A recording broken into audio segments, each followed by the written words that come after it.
मित्रों, पिछले दिनों कश्मीर घाटी के अंदर एक बार फिर से षड्यंत्र शुरू किया गया है। गुप्तकार एजेंडे के साए में एक बार फिर जम्मू कश्मीर की जनता के खिलाफ षड्यंत्र हो रहा है।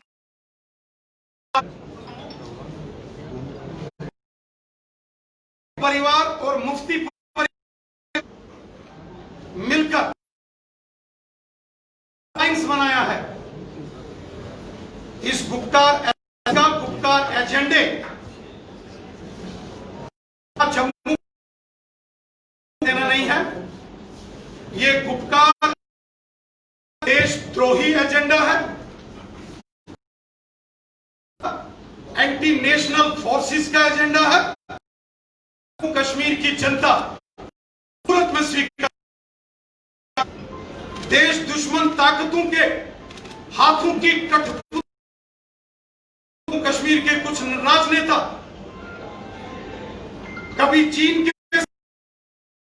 की बात करते हैं और कभी पाकिस्तान पर नाचते हैं। जम्मू कश्मीर की जनता ने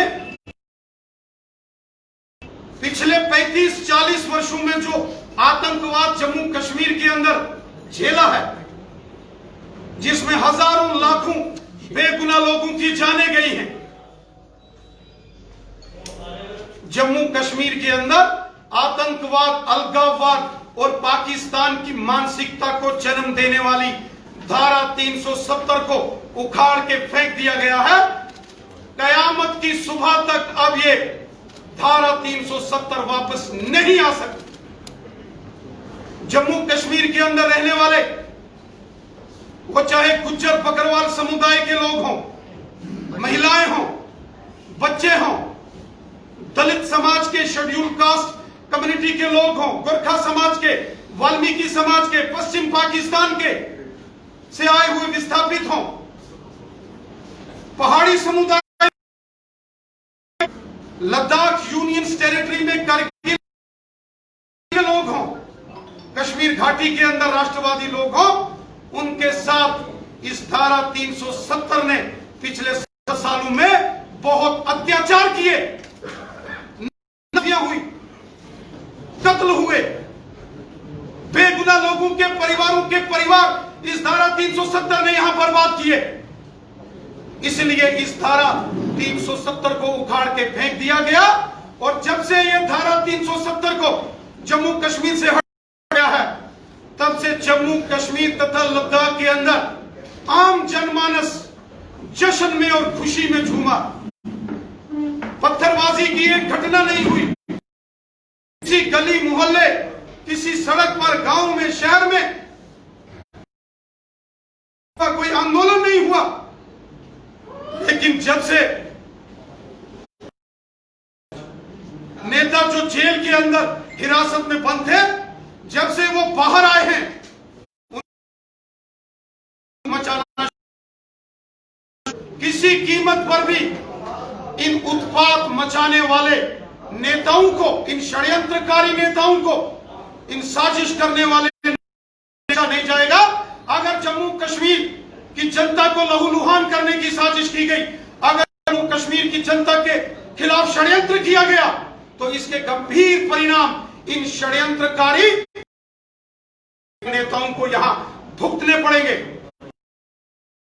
इन षड्यंत्र, ये याद रखना चाहिए कि इस देश के अंदर मोदी साहब की सरकार है और हमारे के अंदर करोड़ों करोड़ देश भक्त झंडा लेकर बैठे हैं। इनकी नाफरमानियों को कोई बर्दाश्त नहीं करेगा। इनके षड्यंत्रों को, इनकी साजिशों को किसी कीमत पर हम जम्मू कश्मीर के अंदर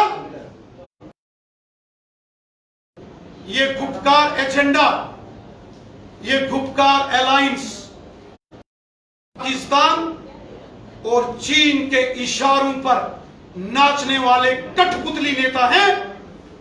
इनके इतिहास को जम्मू कश्मीर की जनता जानती है। जब ये लोग सत्ता में थे, इन्होंने किस प्रकार जम्मू कश्मीर की जनता को हमेशा धोखा दिया। कभी भ्रष्टाचार विरोधी कानून यहां लागू नहीं किए, जनता की भलाई के कानून लागू नहीं, जनता के साथ हमेशा धोखा किया गया। अब चूंकि ये सारी चीजें समाप्त हो चुकी हैं और बिन पानी जैसे मछली तड़प रही है, उसी प्रकार ये गुप्ता लाइन सत्ता से बाहर है, आउट ऑफ पावर है, बिना सत्ता के ये बिन मछली पानी के जैसे उस प्रकार तड़प रहे हैं जम्मू कश्मीर और लद्दाख की जनता। इन सारे नेताओं के काले को, इनके मंसूबों को और इनकी साजिशों को जानते हैं।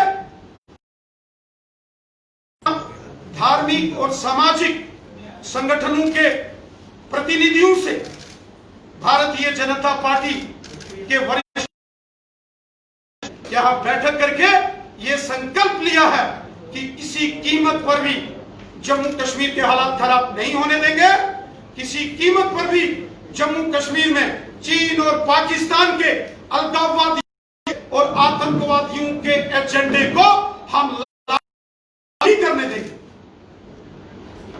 एक सवाल है, आप हमेशा सियासत की बात करते हैं, सियासत जो है जम्मू कश्मीर की वो कश्मीर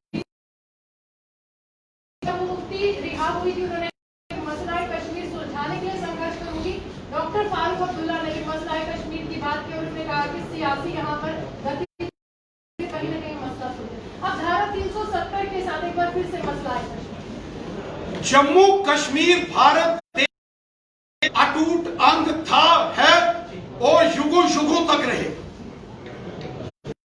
तो कश्मीर के अंदर अगर कोई मसला है, पाकिस्तान नाजायज कब्जे में जो वो है जिसे हम ऑक्युपाइड जम्मू कश्मीर कहते हैं, जिसमें मीरपुर, कोटली, भिंबर, बाग, पलंदरी, देवा, बटाला, नीलम वैली, मुजफ्फराबाद जैसे क्षेत्र आते हैं और लद्दाख यूनियन टेरिटरी के वो भाग पाकिस्तान के नाजायज कब्जे में है। गिलगित नाजायज कब्जे और शक्सम वैली है, वो विवाद का केंद्र है क्योंकि वो भारत का हिस्सा है और अभी चीन और पाकिस्तान के नाजायज कब्जे में है। चीन और पाकिस्तान को पाकिस्तान के कब्जे वाले जम्मू कश्मीर और चीन के कब्जे वाले लद्दाख, इन क्षेत्रों को खाली करना पड़ेगा। ये भारत के क्षेत्र हैं। बड़े दुर्भाग्य की बात है कि ये जो गुपकार अलायंस वाले हैं, ये बड़े बड़े षड्यंत्रकारी बयान तो देते हैं, लेकिन जब कब्जे वाले जम्मू कश्मीर की बात होती है, जब चीन के कब्जे, पाकिस्तान के कब्जे वाले गिलगिस्तान की बात होती है, तो इन गुपकार अलायंस वालों की जुबान को सांप सूंघ जाता है, इनकी बोलती बंद हो जाती है। क्या ये क्षेत्र जम्मू कश्मीर के नहीं है? ये सारे क्षेत्र जम्मू कश्मीर के हैं। चूंकि इनकी हमदर्दी पाकिस्तान और चीन के साथ है, इसलिए ये पाकिस्तान और चीन के खिलाफ कभी नहीं बोलेंगे। इनके इन षड्यंत्रकारी योजनाओं को सारी दुनिया, सारा भारत, सारा जम्मू कश्मीर जानता है, इसलिए हम इनको इनके षड्यंत्रों में कामयाब नहीं होने देंगे। रैना जी, एनसी के नेता कह रहे हैं कि भारतीय जनता पार्टी कह रही है कि एनसी तो खत्म हो चुकी है, वजूद में नहीं है, तो फिर भारतीय जनता पार्टी डॉक्टर फारूक अब्दुल्ला से क्यों इतना डर रही है? किसी भी